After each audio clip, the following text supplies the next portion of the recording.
Ya, bismillahirrahmanirrahim. Alhamdulillah nahmaduhu wa nasta'inuhu wa nastaghfiruh wa na'udzubillahi min syururi anfusina wa min sayyiati a'malina may yahdihillahu fala mudhillalah wa may yudhlil fala hadiyalah. Asyhadu an la ilaha illallah wa asyhadu anna Muhammadar Rasulullah. Di sini kami dari kelompok 12 Sejarah Peradaban Islam kelas PAIA yang beranggotakan Nasional Mudawamah dan saya sendiri Alvina Zahra akan memaparkan materi mengenai perang salib. Untuk mempersingkat waktu, kita akan membahas yang pertama akan dibahas oleh Hasanil Mudawamah. Padanya dipersilahkan.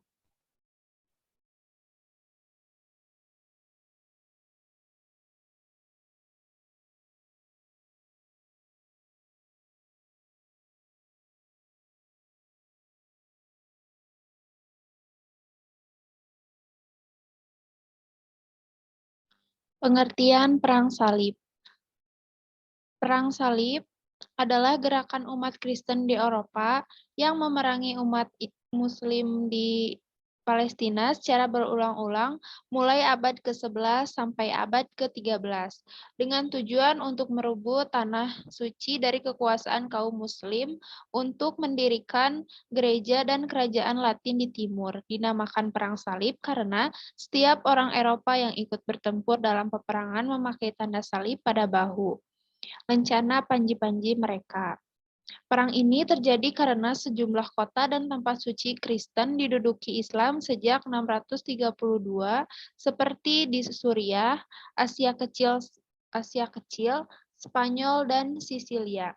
Militer Kristen menggunakan salib sebagai simbol yang menunjukkan bahwa perang ini suci dan bertujuan membebaskan kota suci Baitul Maqdis, yaitu Yerusalem, dari orang Islam.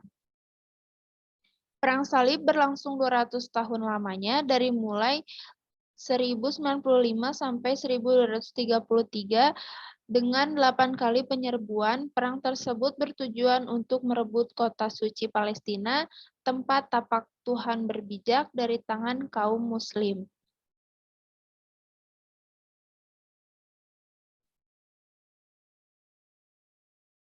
Penyebab terjadinya Perang Salib. Faktor ekonomi. Faktor ini juga turut berperan dalam mendorong terjadinya Perang Salib ketika Eropa Barat, terutama Prancis, melancarkan propaganda Perang Salib.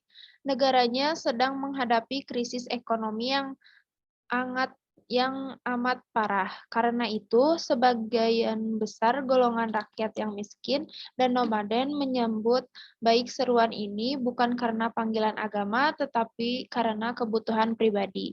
Buktinya, mereka merampok serta merampas makanan yang harta benda sesama orang Kristen dalam perjalanan menuju Konstantinopel. Mereka menyerang Yerusalem. Selain itu, saat itu muncul 3 pelabuhan besar, Venesia, Genoa, dan Pisa yang berada di bawah pemerintahan Italia, yang terutama memberikan bantuan berupa armada laut. Pemerintahan Italia bermaksud untuk menguasai dan menduduki pelabuhan-pelabuhan timur dan selatan Mediterania seperti pelabuhan-pelabuhan di Syam agar perdagangan timur dan barat dapat mereka kuasai. Kepentingan ekonomi ini nampak ketika tentara salib mengarahkan serangannya ke Mesir dalam Perang Salib keempat.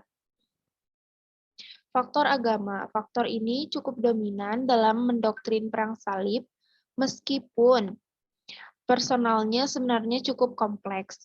Agama Kristen berkembang pesat di Eropa Barat, terutama setelah Paus mengadakan reformasi. Sementara itu, Kristen mendapat saingan agama-agama lain, terutama Islam yang berhasil mengambil alih kekuasaan Bizantium di timur yang juga menganut agama Kristen, seperti Syria, Asia, dan Spanyol. Spanyol adalah benteng Eropa bagian barat, dan Konstantinopel adalah benteng Eropa sebelah timur. Kedua pintu gerbang ini telah digempur kaum muslimin sejak Bani Umayyah, dilanjutkan oleh dinasti Islam Abbasiyah, kemudian pemerintahan Seljuk. Faktor politik. Kekalahan Bizantium sejak tahun 330 Masehi disebut Konstantinopel atau sekarang Istanbul, Turki.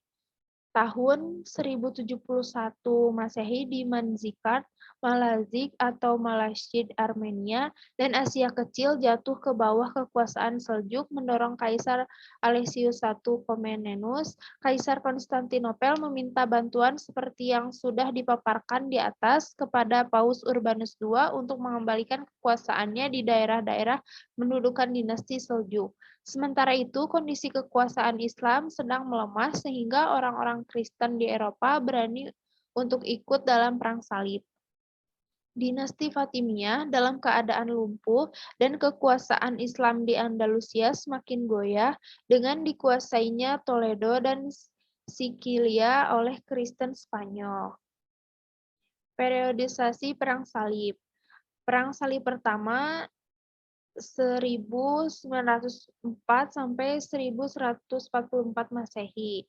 Periode pertama Perang Salib disebut sebagai periode penaklukan.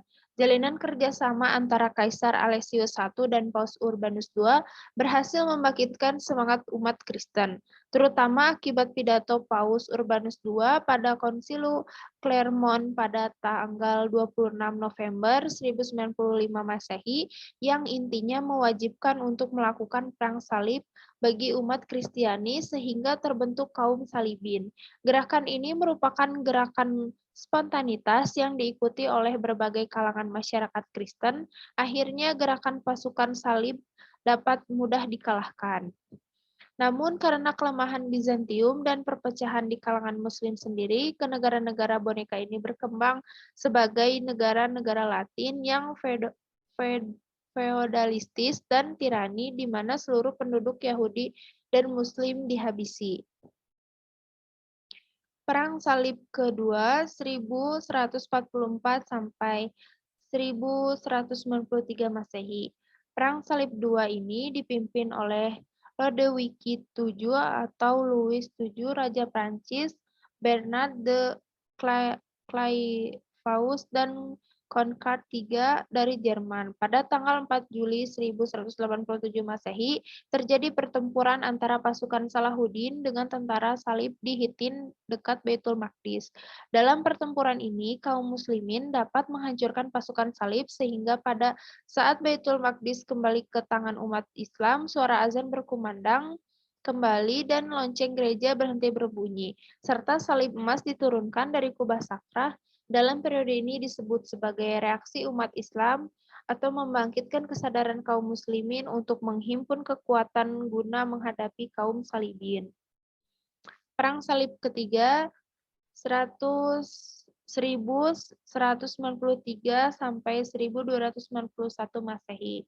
Bangkitnya Mesir di bawah pimpinan Salahuddin berkat kesuksesannya menaklukkan Baitul Maqdis dan kemampuannya mengatasi angkatan-angkatan perang Prancis, Inggris, Jerman, dan negara-negara Eropa lainnya. Kejadian tersebut membangunkan Eropa Barat untuk menyusun angkatan perang salib selanjutnya. Dalam periode ini, pasukan salib selalu menderita kekalahan. Meskipun demikian, mereka telah mendapatkan hikmah yang sangat besar. Mereka dapat mengetahui kebudayaan dan peradaban Islam yang sudah sedemikian majunya. Bahkan kebudayaan dari Timur Islam menyebabkan lahirnya Renaissance di Barat. Perang Salib keempat 1202 hingga 1206 Masehi. Tentara Salib berpendapat bahwa jalan untuk merebut kembali Baitul Maqdis adalah harus dikuasai terlebih dahulu keluarga Bani Ayyub di Mesir yang menjadi pusat persatuan Islam ketika itu. Oleh karena itu, kaum Salib memusatkan perhatian dan kekuatannya untuk menguasai Mesir. Yang kelima, Perang Salib 5, 1217 hingga 1221 Masehi.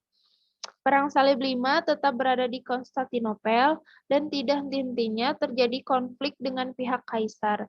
Perang Salib 5 dipimpin oleh Jean de Brunner Kardinal Pelagius serta Raja Hongaria meskipun pada tanggal 5 November 1219 sampai Masehi, kota pelabuhan Damietta mereka rebut. Namun perjalanan ke Kairo pada tanggal 24 Juli 1221 Masehi, mereka membuat kekacauan di Al-Masyura tepi Sungai Nil, kemudian mereka pulang kampung. Yang selanjutnya akan dibacakan oleh Saudari Alvina.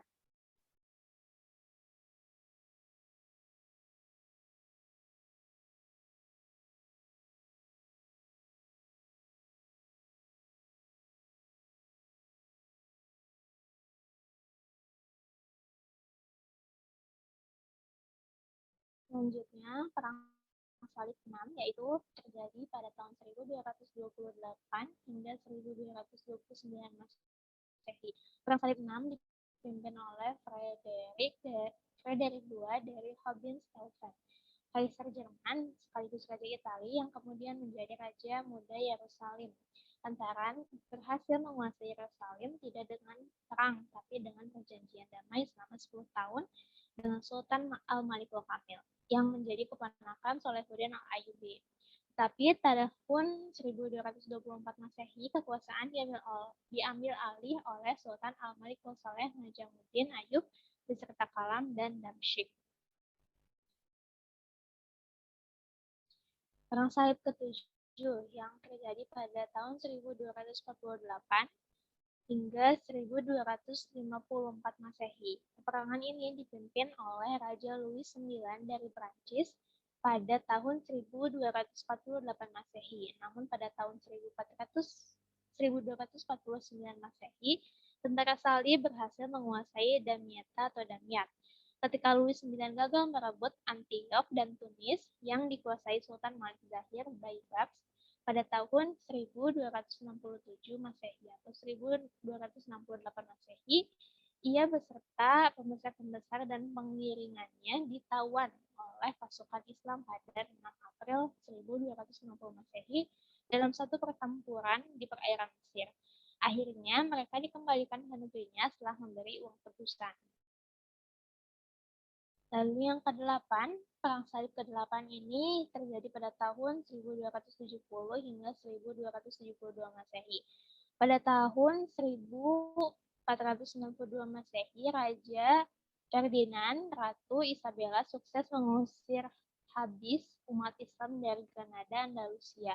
Riwayat lain juga menjelaskan bahwa Perang Salib 8 ini tidak sempat terbentuk karena kota terakhir yakni Aired yang diduduki oleh tentara Salib malahan berhasil dikuasai oleh Malikul Ashraf, yaitu putra Malikul Saleh. Dan demikian terkuburlah Perang Salib. Tetapi meskipun perang konvensional dan frontal itu sudah berakhir secara formal, namun sesungguhnya perang jenis lain yang kualitasnya lebih canggih terus saja berlangsung seiring dengan kemajuan zaman. Selanjutnya, ada Perang Salib lanjutan, yaitu pada tahun 1291 hingga 1344 Masehi.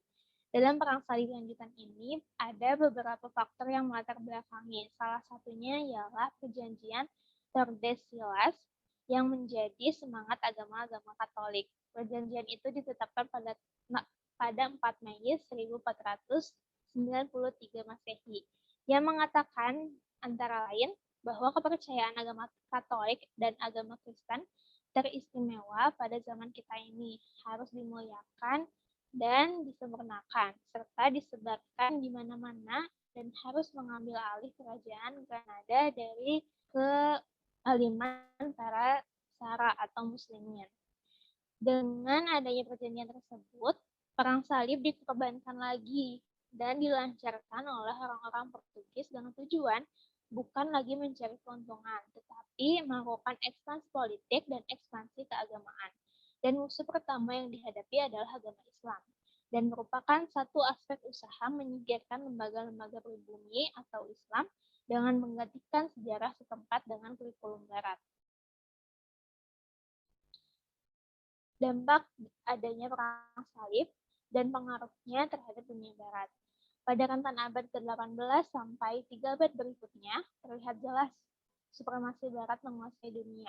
Mulailah terkikis kekuasaan dan dinominasi Daulah Utsmaniyah. Ilmu pengetahuan dan keislaman kian direnggut oleh kolonial Barat. Karena Perang Salib itu sendiri merupakan jembatan bagi kolonialisme untuk menjajah dunia Islam. Dorongan semangat untuk menyiarkan agama Kristen pun di antara bangsa-bangsa yang belum mengenalnya dipandang sebagai suatu kewajiban bagi umat Kristiani untuk menyebarkannya. Ada peninggalan-peninggalan perang salib. Yang pertama, eh, politik dan budaya. Banyak ilmu pengetahuan di bidang-bidang sains, pengobatan, dan arsitektur diserap dari dunia Islam ke dunia Barat selama masa Perang Salib. Pengalaman militer Perang Salib juga memiliki pengaruh di Eropa, seperti misalnya kastil-kastil di Eropa mulai menggunakan bahan dari batu-batuan yang tebal dan besar seperti yang dibuat di timur, tidak lagi menggunakan bahan kayu seperti sebelumnya. Yang kedua, dari faktor perdagangan.